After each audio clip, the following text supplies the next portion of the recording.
Good evening friends, I welcome all of you to my channel bank nifty tomorrow. तो दोस्तों चलिए बात करते हैं कि कल हमने कौन सी स्ट्रैटेजी डिस्कस की थी और आज बैंक निफ्टी ने हमें कौन कौन सी अपॉर्चुनिटीज़ दे दी। तो दोस्तों कल हमने क्लियर कट ये डिस्कशन किया था, अपना एक सेटअप डिसाइड किया था कि अगर कहीं बैंक निफ्टी थोड़ी सी गैप अप वगैरह खुलने के बाद आपको 750 800 के जोन में अगर कहीं मिलती है तो हम एक पुट की अपॉर्चुनिटी देखेंगे। और मैंने क्लियरली बोला था आपको कि ये 41,800 का जो लेवल है वो बैंक निफ्टी का ऑल टाइम हाई है।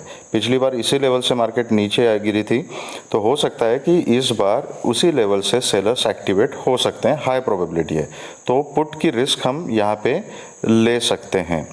तो देखिए दोस्तों, आज बैंक निफ्टी ने क्या किया, एग्जैक्टली एट 41,835 के लेवल से बैंक निफ्टी ने रिजेक्शन दिखाया था और आपको हाथों हाथ 600 पॉइंट्स के टारगेट दे दिया। जो लो लगा था दैट वाज 41,157 का बैंक निफ्टी ने लो लगाया था।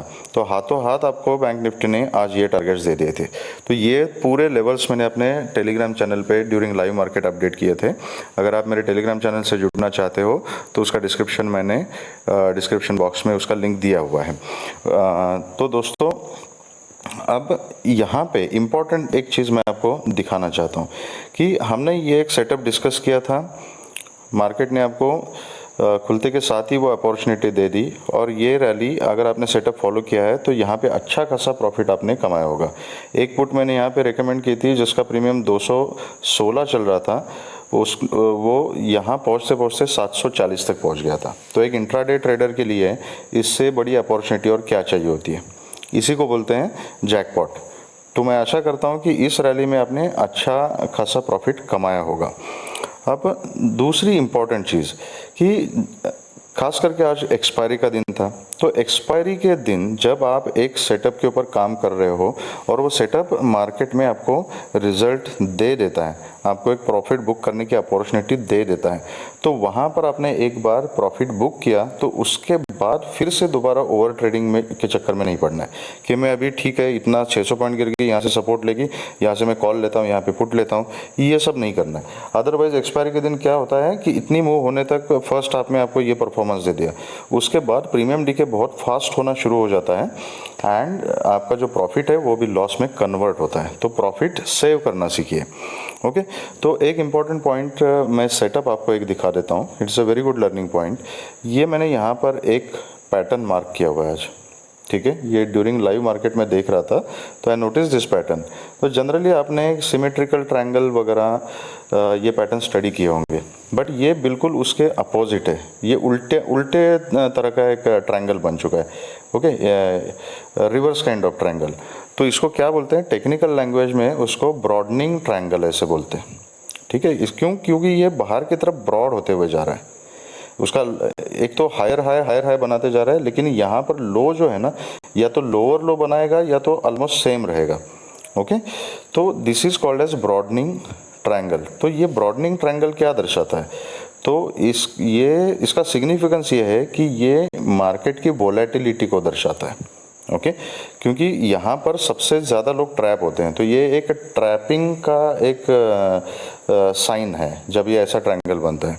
अब उसका रीज़न क्या है कि आप ऊपर की तरफ अगर ब्रेकआउट की बात करोगे तो यहाँ पर हायर हाई लगाते हुए जा रहे हैं, लेकिन आपको कंफर्म ब्रेकआउट नहीं मिल रहा। ओके, नॉर्मल टेक्निकल एनालिसिस में प्राइस एक्शन में हम क्या देखते हैं कि हायर हाई जब बनते हैं तो हायर लो उसके साथ बनने चाहिए, और इसी तरह से market higher high higher low बनाते हुए ऊपर बढ़ती है। ओके, बट इस केस में क्या होता है, व्हाई इट इज ट्रैपिंग, ये हायर हाई, यहाँ पे एक हाई बन गया, this is a higher high, this is a higher high, लेकिन अगर आप नीचे देखोगे तो नीचे आपको लो पहले लो से भी नीचे मिल रहा है या तो ऑलमोस्ट उसी लेवल के ऊपर मिल रहा है। तो यहाँ पे लोग ट्रैप हो सकते हैं। अगर आप कॉल के लिए एंट्री, ब्रेकआउट एंट्री लेना चाहते हो तो कहाँ से लोगे, और नीचे पुट के लिए एंट्री लेना चाहते हो तो कहाँ से लोगे। तो यहाँ पर बहुत सारे लोग ट्रैप हो जाते हैं क्योंकि this indicates the volatility in the market. Okay, तो अभी इससे हमारा कल का सेटअप जो है वो बहुत ही क्लियर कट है दोस्तों। चलिए अब डिस्कस करते हैं कि कल हमने कैसे काम करना है। तो 41,157 से लेके 41,520 का जो ये जोन है, ये ट्रैपिंग जोन है पूरा। ओके, अगर कहीं बैंक निफ्टी कल इसी जोन के बीच में कहीं पर भी खुल जाती है, ओके, तो आपने किसी न किसी लेवल का वेट करना है, या तो ये नीचे 41,150 के लेवल तक आ जाए या तो 520 के लेवल के आसपास चली जाए। ओके, तो जिस लेवल के पास है उस समय आपने देखना है कि क्या उस लेवल को ब्रेक कर रही है बैंक निफ्टी। अगर यहाँ बीच में खुल के ऊपर जाती है तो यहाँ पे देखना है कि क्या 520 के ऊपर ब्रेकआउट देके सस्टेन कर रही है। अगर नहीं कर रही है, यहाँ से रिजेक्शन आ जाता है, तो यहाँ पर आप एक पुट की अपॉर्चुनिटी ट्राई कर सकते हो, of course with a very strict stop loss. ठीक है, कल बड़ा ध्यान से काम कीजिएगा दोस्तों, वोलेटिलिटी है मार्केट में तो स्टॉप लॉस हिट हो सकते हैं, तो विदाउट स्टॉप लॉस तो आप काम कीजिएगा ही मत। तो इस लेवल के ऊपर आप पुट की अपॉर्चुनिटी देख सकते हैं। अगर रिजेक्शन आता है, कुछ इन्वर्टेड हैमर वगैरह उस टाइप की कैंडल कुछ पैटर्न बनता है, तो अगर बैंक निफ्टी आपको नीचे मिलती है इसी लेवल पे, आज ये 150 का जो लेवल है वहाँ पे 1 2 3 4 बार बैंक निफ्टी ने इसी लेवल के ऊपर सपोर्ट लिया हुआ है। ओके, तो जब इस लेवल पे बैंक निफ्टी आपको मिलेगी और यहाँ से सपोर्ट लेते हुए अगर आपको दिखाई देती है, तो वहाँ पर आप कॉल की पोजीशन ट्राई कर सकते हो with a very strict stop loss. Okay, तो ये बात हो गई लेवल के आसपास आने की, कहीं इसी रेंज में खुल के। अगर खुलते के साथ ही अगर 150 के रेंज को ब्रेक कर देती है तो आप इमीडिएटली पुट की पोजीशन में बैठ सकते हो।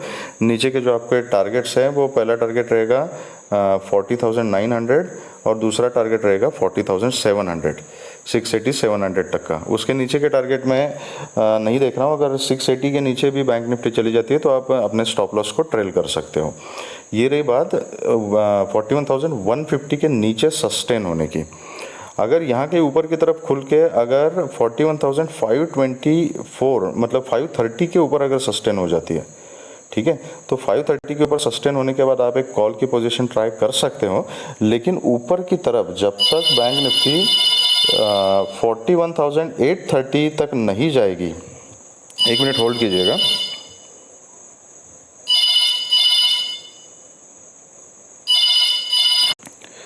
तो मैं क्या बोल रहा था, सॉरी फॉर द डिस्टर्बेंस, एक कॉल आई थी इम्पोर्टेंट। तो दोस्तों ये रही है हमारी इसी जोन में खुलने की और उसके ऊपर जाने की बात। ठीक है, तो सबसे इम्पॉर्टेंट इसमें क्या है कि जब तक ऊपर की तरफ के टारगेट्स की मैं बात कर रहा था कि जब तक 41,530 के ऊपर सस्टेन भी होती है, लेकिन आपके टारगेट्स यहाँ पे मैक्सिमम रहेंगे 41,800 830 तक के ही। ऊपर की तरफ आपको छोटे टारगेट्स मिलेंगे, क्योंकि फिर से 41,800 के लेवल से रिजेक्शन आ सकती है। तो इस चीज़ का आपने ध्यान रखना है। आई विल सजेस्ट कि जब तक 41,830 के ऊपर सस्टेन नहीं होती, क्लोजिंग नहीं देती, तब तक एग्रेसिवली बाइंग नहीं करनी है। इस लेवल के ऊपर हमने सेल की अपॉर्चुनिटी देखना ज़्यादा ठीक रहेगा। लेकिन अगर कॉल लेना है आपको तो 830 तक के टारगेट्स आप देख सकते हो। उसके ऊपर भी अगर चली जाती है तो स्टॉप लॉस को ट्रेल कर सकते हो। अगर bank Nifty gap up open हो जाती है तो अगेन अपना स्ट्रैटेजी सेम रहेगा। जब तक 41,830 के नीचे ही है तब तक हमने रेजिस्टेंस देखना है और पुट की अपॉर्चुनिटी देखनी है। नीचे के टारगेट्स हमारे सेम रहेंगे। अगर गैप डाउन होती है बैंक निफ्टी तो गैप डाउन के केस में फिर हमने रेजिस्टेंस देखना है कि 41,150 के लेवल का अगर रेजिस्टेंस बना के उसके नीचे अगर सस्टेन होती है तो उस केस में हम पुट की पोजीशन ट्राई कर सकते हैं। बहुत ज़्यादा अगर गैप डाउन होती है तो वेट कीजिए, प्राइस एक्शन देखिए कि रेजिस्टेंस एग्जैक्टली कहाँ पे ले रही है। जहाँ पर भी रेजिस्टेंस लेते हुए दिखाई देगी वहाँ पर आप एक पुट की पोजीशन ट्राई कर सकते हो। तो दोस्तों ये रही हमारी कल की स्ट्रैटेजीज एंड सेटअप। अगर आपको मेरा वीडियो पसंद आया है तो please hit the like button and subscribe the channel. And अगर लाइव मार्केट के अपडेट्स के लिए आप मेरे टेलीग्राम चैनल से जुड़ना चाहते हो तो उसका लिंक मैंने डिस्क्रिप्शन बॉक्स में दिया हुआ है। Thank you very much friends and all the best.